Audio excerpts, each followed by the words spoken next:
Most tabletop roleplay gamers would agree that the D20 system is probably the most popular system of gameplay. Vampire the Masquerade, however, is based on a D10 system. At first, the sound of a whole new gaming system can be intimidating, but with the proper introduction to it, the D10 system can be easily learned. Hi there, I'm Bill Tennyson. You may recall me from such YouTube videos as Crashing the Microphone, Psycho Circus, and of course, Vampire the Masquerade and you. And with me as always is my good friend Scully. Wow! Am I really your friend?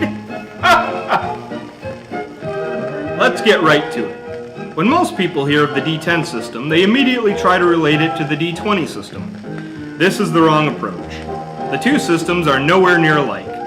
The D20 system is typically based on the rolling of one D20 and adding various modifiers to a specific challenge rating. However, the D10 system involves rolling a various amount of D10 dice to see how many of them can meet the specific challenge rating. So it's like Yahtzee? Nowhere near it, Scully. You see, instead of trying to meet a challenge rating on one die, you're trying to make it on multiple dice. The more successes you have, the better you are at passing the challenge, and the more effective your action typically is.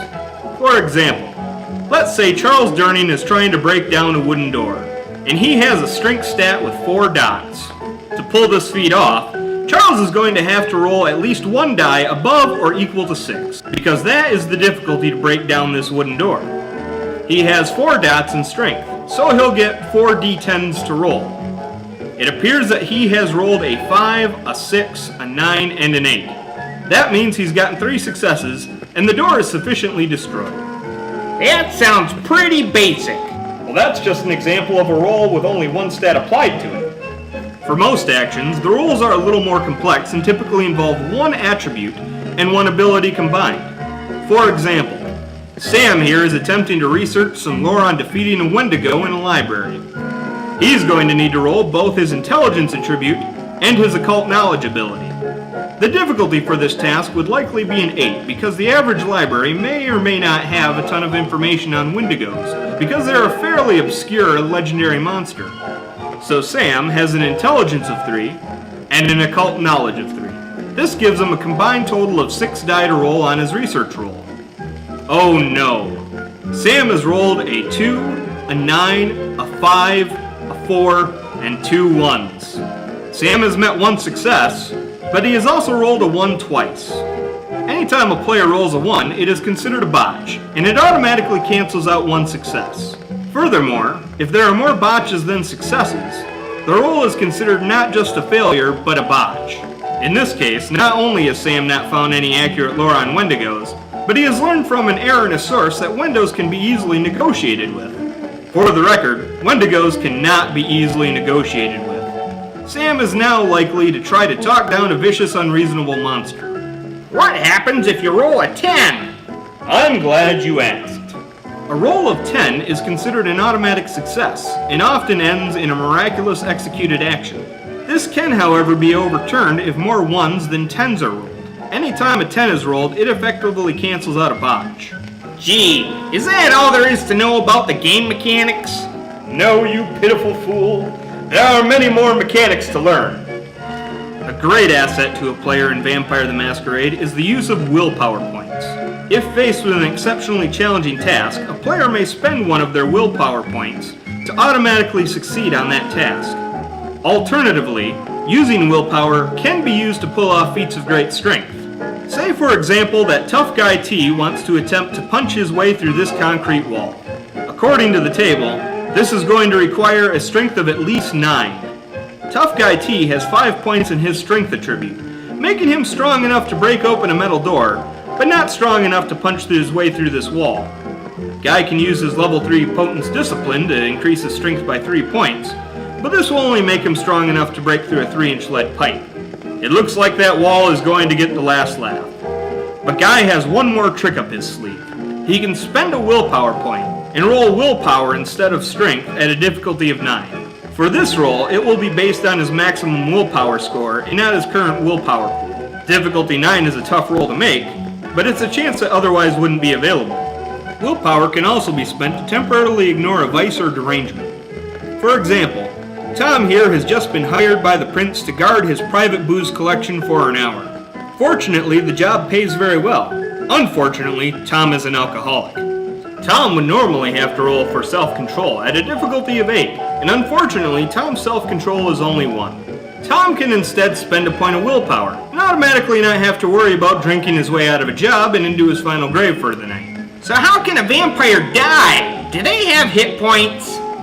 Well, it's a bit different than that. In Vampire the Masquerade, health isn't represented by a number of hit points, but rather a number of levels.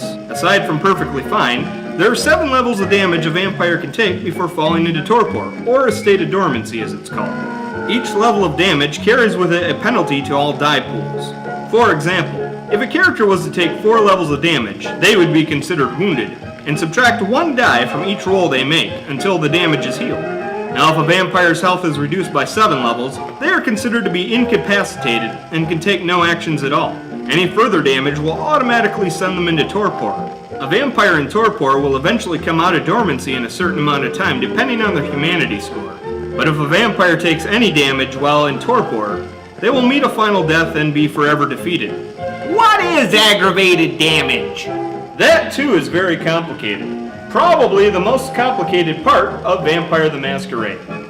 You see, there are 3 types of damage in the game. The first type is called bashing damage. This type is usually caused by being hit by a car or a baseball bat. Bashing damage is always recorded on the character sheet by a single slash in the box, and can easily be healed by spending blood. It can also be soaked, but more on soaking later. The second type of damage is called lethal damage, and it usually comes in the form of sharp piercing or slashing blades, or any ballistic gunfire. This damage is always recorded as a single slash on the character sheet. Mortals can't soak lethal damage, but vampires can use their soak die to absorb the damage. Also, like bashing damage, this damage can easily be healed by spending blood. Additionally, if a vampire is incapacitated by lethal damage, they go directly past torpor and meet final death instantly. The final and most heinous form of damage is aggravated damage. This is the damage that is so lethal to a vampire that it takes a full day to heal in addition to spending 5 blood points per level of the damage. This damage comes in the form of fire, sunlight, claws, and fangs. Aggravated damage is always recorded with an X in the box on your character sheet. If you're already currently down levels by other damage, just make the highest level an X and place a slash further down the list. This is to show that you can only heal yourself back to that health level for this time. The worst of all is that aggravated damage cannot be soaked with your soak die. It can, however, be soaked with your fortitude discipline if you have that available. Now let's talk about soaking damage. Whenever your character takes lethal or bashing damage, you can immediately roll from your damage soak die pool to nullify some of the damage. Your soak pool is a combination of your stamina attribute and any armor bonus you may currently have. Additionally, if you have the fortitude discipline, you may spend a blood point and increase your soak pool by the fortitude level. For each success you roll, you negate a level of damage dealt to you. So how does the combat system work? I was just getting to that, Skelly. Combat is broken down into turns of 3 seconds each. Each turn is broken down into 3 stages. At the beginning of each turn, each player rolls 1d10 and adds their initiative bonus. This is called the initiative stage of combat. At this point, each player will, in order, explain what their action will be for that turn, and if they plan on performing multiple actions. Bear in mind that performing multiple actions will result in a penalty to your die pool. Let's say Yakko, Wacko, and Dot are all attacking Dr. Scratch and Sniff. Each of them roll initiative. Respectively, they each rolled initiatives of 10, 12, 3, and 5. That means Wacko will act first. He declares that he will use his dementation discipline, the Haunting, on Dr. Scratch and Sniff. Yakko goes next, and he declares that he will shoot Dr. Scratch and Sniff with his machine gun, using the automatic fire. Dr. Scratch and Sniff chooses to throw a net over Wacko and then pummel him with a bat, a multiple action. Finally, Dot declares that she will try to knock the doctor over the head with her mallet. The next stage of the turn is the attack stage. During this stage, each player will roll whatever action they are taking. This is where attack rolls are made, along with whatever types of rolls that need to occur. Let's check in on the Warners again. Wacko is attempting to use his dementation discipline on the doctor, so he rolls his manipulation plus his subterfuge at a difficulty of the doctor's perception plus his self-control, so the difficulty is 9. Looks like Wacko only got 1 success. This means that he was successful in his task, but it will only affect the doctor for 1 night. Next, Yakko rolls for his attack with his automatic fire machine gun. Normally, Yakko would only roll his dexterity plus his firearms to attack, but with automatic fire, he gets to add 10 die to his attack pool at the cost of a +2 difficulty. So Yakko rolls 15 die at a difficulty of 8. Looks like he got 4 successes. This means he hits the target and gets 3 additional die for damage. Now it's the doctor's turn, but uh-oh, he's taken multiple actions. This will result in a penalty to his attacks. His first attack is to throw a net that would normally be at 5 dice, at a difficulty of 6, but he's taking 2 actions, so his first attack is reduced by 2 die, 1 for each attack. Looks like he failed. His second attack is at a 3 die penalty, so now he only gets 2 die to roll. Oh no, a botch. Finally, Dot makes her mallet attack. This action is a called shot, so the difficulty will go from 6 to 7, but if she makes it, she'll get an additional damage die. So she rolls her dexterity plus her melee and gets 2 successes. This means she'll get to add 1 extra die of damage to her damage roll in addition to the extra die that she got from the called shot. Now we move into the final stage of the turn, the resolution turn. This is where everything takes effect and damage is rolled and soaked. First, Wacko's effect goes off on the doctor, and a vision of his dearly departed mother appears before him to ridicule his lack of oral hygiene. This has caused Dr. Scratch and Sniff a -1 penalty on all die pools for 1 night. Next, Wacko's automatic fire goes off. The damage roll for an automatic rifle is normally 7, but Wacko gets 3 additional die to the pool from his successes earlier. All damage rolls are made at difficulty 6.